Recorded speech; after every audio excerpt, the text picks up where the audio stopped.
Gracias amigos por permanecer con nosotros. Esto es Congreso Televisión en una fecha bastante importante. Son 197 años de historia en el Congreso de la República y a esta hora del día vamos rápidamente a ver lo que ocurre en el hemiciclo Raúl Porras Barrenechea. La Comisión Especial Multipartidaria Conmemorativa del Bicentenario de la Independencia del Perú a realizar la conferencia El Congreso en la Historia rumbo al Bicentenario. Vamos a verla de inmediato. Esto es Congreso Televisión. Saludo a la mesa de honor en la cual se encuentran el destacado congresista Víctor Andrés García Belaúnde, la señora historiadora Karen Paulsen y el señor historiador Fernando Aillón. En este marco de conmemoración del 197º aniversario del Congreso de la República, que como ustedes saben inicia con el primer Congreso Constituyente y marca también el inicio de la República según el maestro Jorge Basadre, hemos querido hacer esta conferencia en la cual se planteen tres temas que tienen que ver con estos 197 años. El primero, que va a ser abordado por el congresista Víctor Andrés García Belaúnde, que como ustedes saben tiene una vocación muy fuerte por la historia. Nosotros decimos en el Parlamento que es nuestro historiador, pues permanentemente acompaña en el debate a una serie de anécdotas que las trae a colación para de esa manera poder ilustrarnos en el contexto en el cual sucedieron algunas jornadas de nuestra historia, en nuestra historia tanto parlamentaria como la historia cívica, social de nuestro país. Víctor Andrés es miembro de la Comisión del Bicentenario, es destacado miembro de ella y también es el encargado de hacer la revisión editorial de aquellos libros que tienen que ver con esta comisión del Bicentenario. Él va a tratar el tema de la historia de la corrupción en el Perú, un tema que lamentablemente está presente a lo largo de toda nuestra historia republicana. Va a ingresar en algunos tópicos para darnos a entender de qué manera se desenvuelve esta lucha permanente en una situación que lamentablemente sigue siendo protagónica de nuestra historia. Luego escucharemos al historiador Fernando Aillón Dulanto. Fernando en la actualidad es el jefe de lo que viene a constituir el Museo del Congreso. Y por otro lado también es un destacado autor de libros que tienen que ver no solamente con lo parlamentario, sino también con actores de nuestra vida republicana. Fernando Aillón se va a encargar de el Congreso en la Independencia. Y a partir de ello nos va a ilustrar sobre ese tiempo que acompañó a nuestros primeros congresistas, diputados, en el año 1822.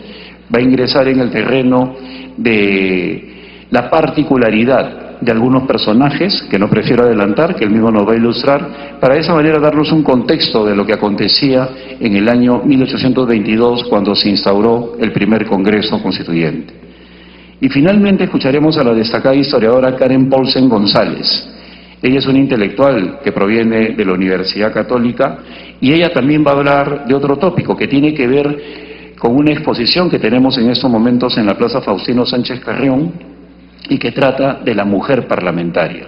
Se va a retrotraer al tiempo de 1955 y nos va a mostrar de qué manera se ha ido desarrollando en la política la mujer. Yo en la mañana decía que el rol protagónico de la mujer en la historia del Perú político cada vez es más importante. No solamente por haber ocupado cargos de trascendencia, sino porque en el debate de las ideas la mujer ha sabido plasmar no solamente con argumentos sus ideas, sino también defender posiciones con un elevado índice de convicción. Demos pues un aplauso a nuestros tres invitados que van a dar hoy día estas conferencias magistrales. Muchas gracias.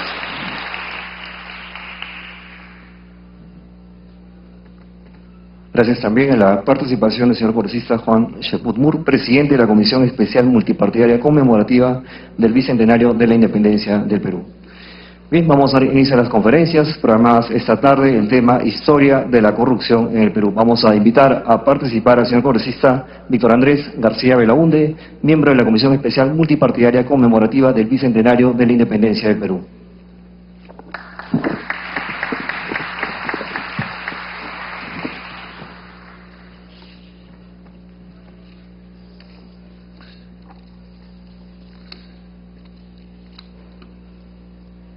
Estimado colega y amigo Juan Cheput, presidente de la Comisión Bicentenario, estimadísima señora Karen Pulsen González, historiadora, estimado Fernando Ayón, historiador del Congreso, historiador de la República y jefe del Museo del Congreso de la República. Bueno, la verdad que yo quisiera hablar no de la historia de la corrupción, sino de la historia de cómo salimos de la corrupción, cómo salimos de ella, cómo hubiéramos salido de ella, qué cosas hemos hecho para no salir de ella. Ante todo, yo no soy historiador, entonces tengo licencia para muchas cosas. Los historiadores aquí presentes me podrán perdonar porque ellos son unos profesionales de la historia. Pero los que somos aficionados a ella, o amantes de ella, sencillamente pues tenemos algunas licencias que podemos tomarnos. Y entonces cuando revisamos la corrupción en el Perú, y hoy día celebramos los 197 años de que aquí, en este mismo lugar, se instaló el primer Congreso de la República, el primer Congreso Constituyente que además tomó decisiones importantes como fundar la República. No fundamos una monarquía, sino una república con las instituciones que más o menos conocemos ahora, con algunos cambios por supuesto. Y entonces, cuando vemos que el San Martín, que instaló el Congreso, recibió poderes de este Congreso y que luego renunció ante este Congreso, y luego este Congreso mismo invita a que venga Bolívar, le da poderes, aprueba la Constitución bolivariana y ante él también se va o renuncia. Y entonces, y vemos lo que ha pasado, por ejemplo en Ayacucho. El primer acto de corrupción podríamos llamar a Ayacucho. En el campo de batalla, una vez terminada la batalla, se firmó una capitulación. Y en esa capitulación, por ejemplo, hasta ahora nadie lo ha podido explicar, que yo sepa, el Perú se compromete a pagar una deuda de la guerra de independencia e inclusive a pagar los pasajes de vuelta y de retorno del ejército español. Nadie sabe, hasta ahora nadie lo ha explicado exactamente por qué se hizo eso. Y eso fue un motivo para que 40 años después llegase la misión investigadora o marítima en buques de guerra española, y eso produjo el conflicto con España, o fue el motivo o la excusa para bombardear el Callao el 2 de mayo de 1866. Entonces la pregunta es, ¿debió hacerse eso? Cuando todos sabemos a través de la guerra de independencia que fue una guerra muy dura, nosotros nos liberamos con fusil y bayoneta de la dominación española. Y debido a eso, y por las ambiciones que surgieron después en cada uno de los militares, generales, soldados, intelectuales que participaron en la gesta independentista, debido a esto, todo el territorio español de América Latina acabó siendo varias repúblicas. Sin embargo, curiosamente, en el otro lado, hacia el Atlántico, el virreinato, la colonia portuguesa, acabó siendo un solo Estado. Un solo Estado contra, hoy día, en esa época eran menos, hoy día casi 22 estados latinoamericanos. Y entonces, entre las audiencias que se convierten en repúblicas y las provincias brasileñas que se convierten en una república federativa, hubo cierta diferencia. Y cuando nace la república, allá en Brasil, ellos ponían el ejemplo de lo que no se debía hacer en este lado del continente por la división que ya estábamos experimentando con tantos países y repúblicas que surgían. Pero claro, la corrupción empieza también allí. La corrupción es el hecho de que a los llaneros en las pampas de Venezuela se les ofrecía terrenos para que luchen por la libertad. No era pues una lucha de ellos, por lo menos, o de alguna parte de ellos, que era una lucha auténticamente por un ideal. Los ideales los tenían Bolívar, Páez, Miranda, en fin, Córdoba, Sucre, en fin, ellos tenían grandes ideales, pero la soldadesca de abajo, en el caso de los llanos, por ejemplo, fue inducida un poco a la guerra a cambio de prebendas. Y eso también es parte de, sí, una corrupción. A cambio de, te doy algo para que tú participes en... Sin embargo, en el caso del virreinato, vemos que en Lima hay un símbolo, un sinónimo de la corrupción, y que nadie se ha dado cuenta de ello, que es el Palacio de la Magdalena, en las afueras de Lima, hoy día está dentro de la ciudad, que es el Museo Bolivariano, donde vivió Bolívar cuando estuvo en el Perú, y que es una finca que se construyó en Pueblo Libre, el Palacio de la Magdalena, para que ahí puedan residir los últimos virreyes del Perú, mientras se revisaban las cuentas que habían dejado durante su gestión.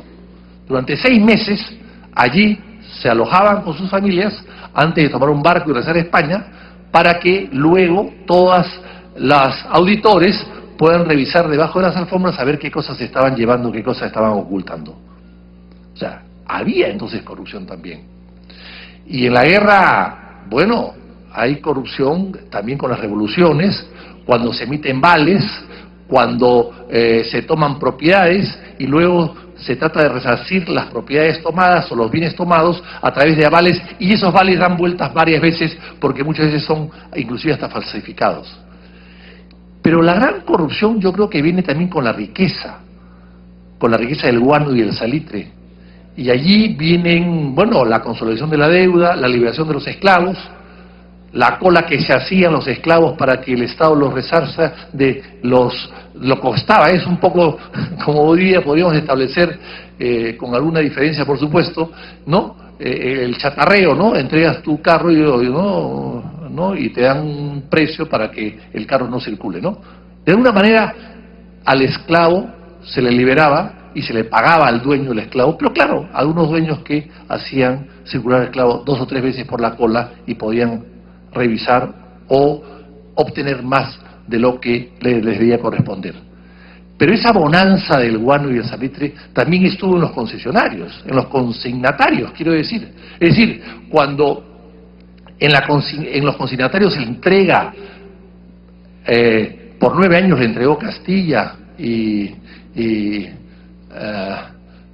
Rufino Echenique, le entregaron por 9 años las concesiones a los primeros concesionarios del guano, consignatarios del guano, le entregaron, y luego eso hubo que anularlo porque no funcionó, y finalmente viene el famoso contrato Dreyfus, que lo implantó Pierola tiempo después porque se da cuenta que al final no rendían todo lo que debían rendir. Y claro, y con Dreyfus fue un pago. Dreyfus se encargó de pagarle la planilla casi al Estado, 2 millones de soles de la época, y empezaba a pagar esas cantidades.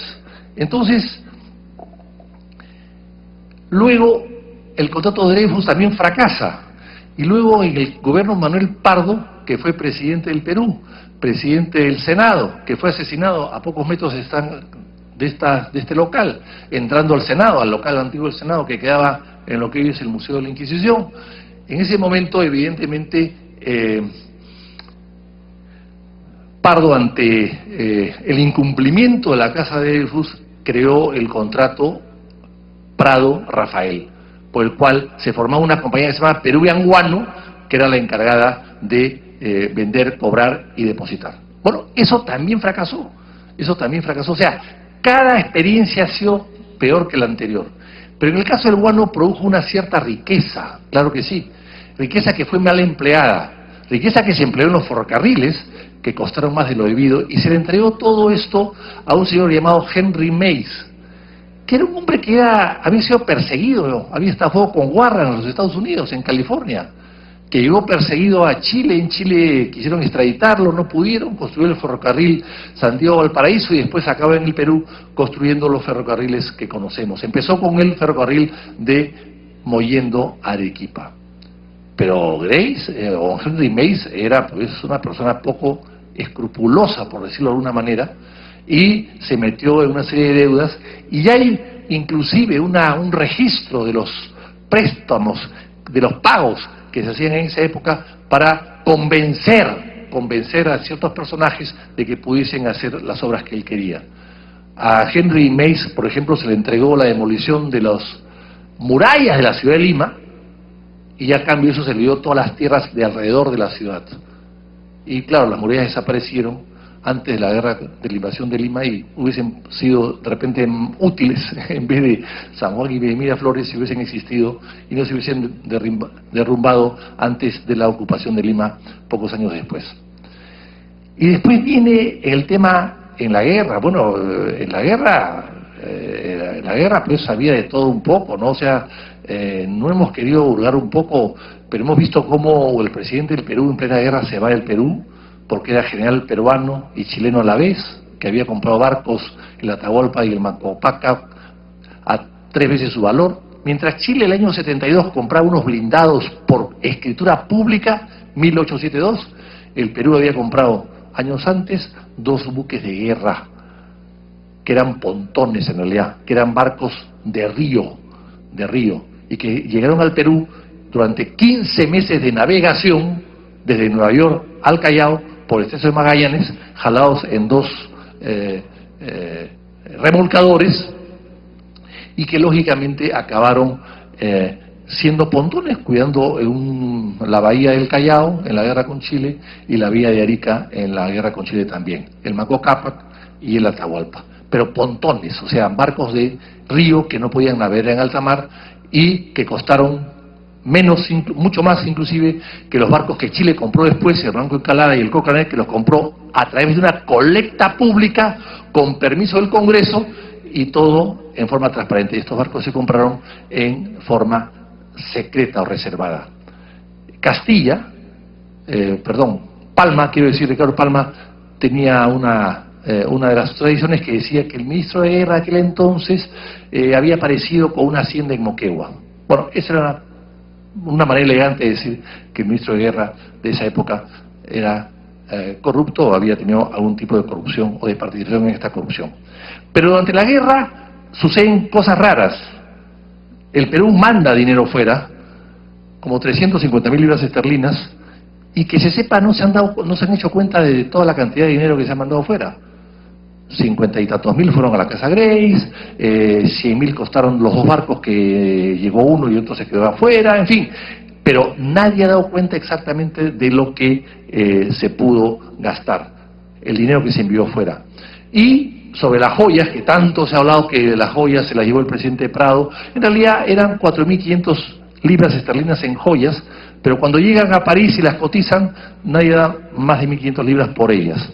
Y en realidad 1.500 libras era muy poco para comprar un barco. No era una historia, digamos, graficada, agigantada, pero no era una historia realmente importante de significativa corrupción.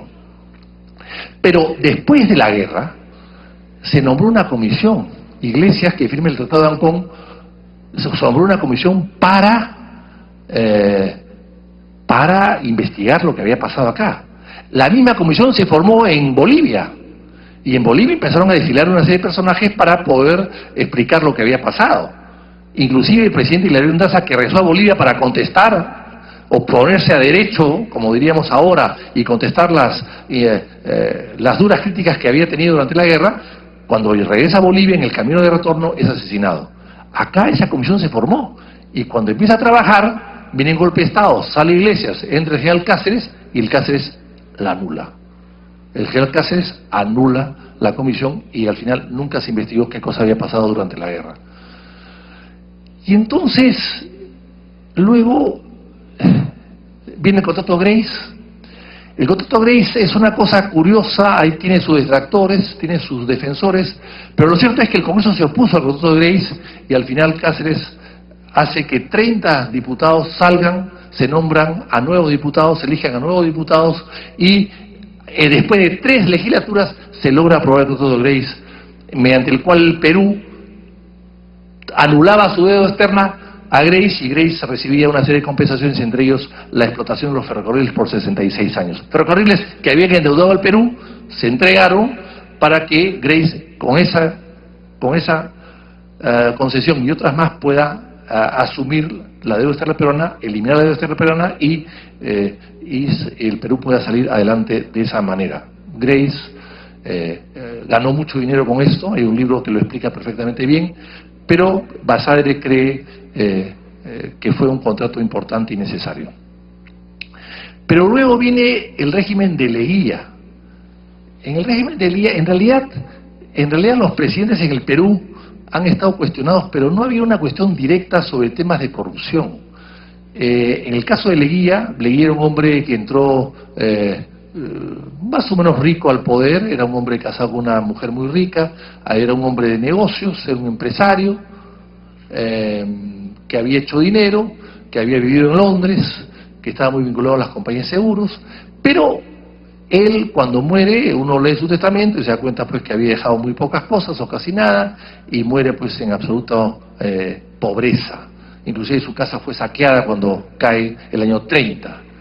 Sin embargo, 5 años después de la caída de Leguía, se descubre un banco que quiebra en los Estados Unidos, porque siempre es así. Cuando pasa algo en el extranjero, un banco quiebra o surge algo importante. Es decir, los escándalos grandes en el Perú los hemos conocido a través de la historia, a través de el exterior, no del interior. Cuando cae este banco, se descubre que había un pago a un hijo de Leguía de $450.000 por el ladarse el Callao, por facilitar un préstamo para ladarse el Callao. El Callao se hizo, tal como hoy día, bueno, lo conocemos un poco, en base a Leguía. Antes de Leguía, pues los barcos apoderaban afuera, no apoderaban en muelles.